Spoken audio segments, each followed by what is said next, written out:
सत श्री अकाल दोस्तों, मेरे चैनल जेएस टेक मास्टर पे आपका बहुत बहुत स्वागत है। आज मैं कंप्यूटर से रिलेटेड कोई टेक्निकल बात नहीं बताने जा रहा, बट जो बताने जा रहा हूँ वो ज़रूर टेक्निकली बताऊँगा। अगर आप मेरी किसी बात से सहमत ना हो तो नीचे कमेंट सेक्शन में ज़रूर लिख देना। दोस्तों, हम अक्सर सुनते हैं कि हमारी आत्मा उस परमपिता परमेश्वर की अंश है। वो अगर समुद्र है तो हम उसकी छोटी सी बूंद, वो अगर सूरज है तो हम उसकी छोटी सी किरण। हम उस परमेश्वर के हुक्म से इस सृष्टि का हिस्सा बने हुए हैं। इस दुनिया के अंदर हमें जो भी नियामतें मिलती जाए, मन नहीं भरता। हमारे अंदर यही लालसा रहती है कि अगर ये बढ़िया घर बन जाए, बड़ी गाड़ी मिल जाए या कोई ओहदा मिल जाए तो मैं पूरी तरह सेटिस्फाई हो जाऊंगा। बट जी हम सभी जानते हैं कि चाहे हमें कुछ भी मिलता जाए, हम सेटिस्फाई हो ही नहीं सकते। आखिर ऐसा क्यों है? कभी सोचा है? क्योंकि हम जिसकी अंश हैं, जब तक वापस उसकी गोद में नहीं समा जाएंगे तब तक हम कभी सेटिस्फाई हो ही नहीं सकते। ऐसा भी नहीं है कि मृत्यु के बाद हम परमेश्वर की गोद में चले जाएंगे। हर मृतक को सत्कार देते हुए हम उसके साथ स्वर्गवासी जरूर लगा देते हैं। बट अगर हमने जीते जी उस परमात्मा से नाता नहीं जोड़ा तो मरकर अपने आप ही वो नाता जुड़ जाएगा, जो हमारी बहुत बड़ी भूल है। अगर हम जीते जी अपने परमपिता परमेश्वर से रिश्ता जोड़ लेते हैं तो इस दुनिया में भी सेटिस्फाइड फील करेंगे और अंत में अपने परमपिता परमेश्वर के पास होंगे। ये रिश्ता जोड़ने के लिए हमें करना क्या होगा? दुनिया में जिन लोगों से हमारा प्यार होता है, हम उनके लिए समय निकाल कर उसके पास बैठते हैं, उनसे बातें करते हैं, उनकी याद हमारे मन में बसी रहती है। बस इसी तरह हमें उसकी याद को अपने मन में बसाना है। हम अक्सर कहते हैं ना कि परमात्मा सर्वव्यापी है, मीन्स वो हर जगह मौजूद है। बस हमें सच्चे दिल से ये मानना होगा, क्योंकि अगर हम सच्चे दिल से ये मानते हैं कि हमारा प्रीतम हर वक्त हमें देख रहा है तो कभी कोई ऐसा कर्म नहीं करेंगे जिससे कि वो नाराज़ हो जाए।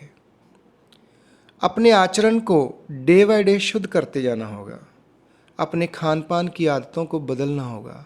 अब खाने की बात चली है तो इसे भी डिटेल में डिस्कस कर लें।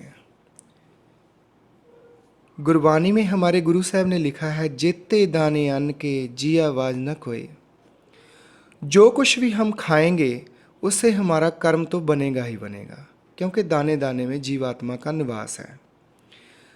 साइंस ने भी यह बात बिल्कुल क्लियर कर दी है कि पेड़ पौधे सब्जियां सभी में जान है।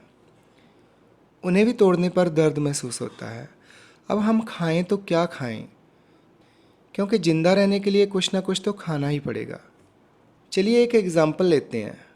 मान लो एक किसान है, उसने अपने खेत में पेड़ पौधे और सब्जियां लगा रखी हैं। कुक्कड़ कुत्ता और घोड़ा वगैरह भी पाल रखा है।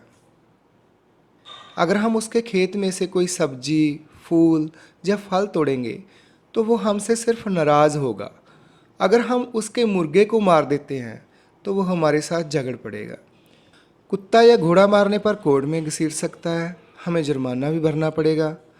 अब अगर हम उस किसान को ही मार दें तो उस कंट्री के कानून के अकॉर्डिंग हमें लंबी सजा या फांसी भी हो सकती है।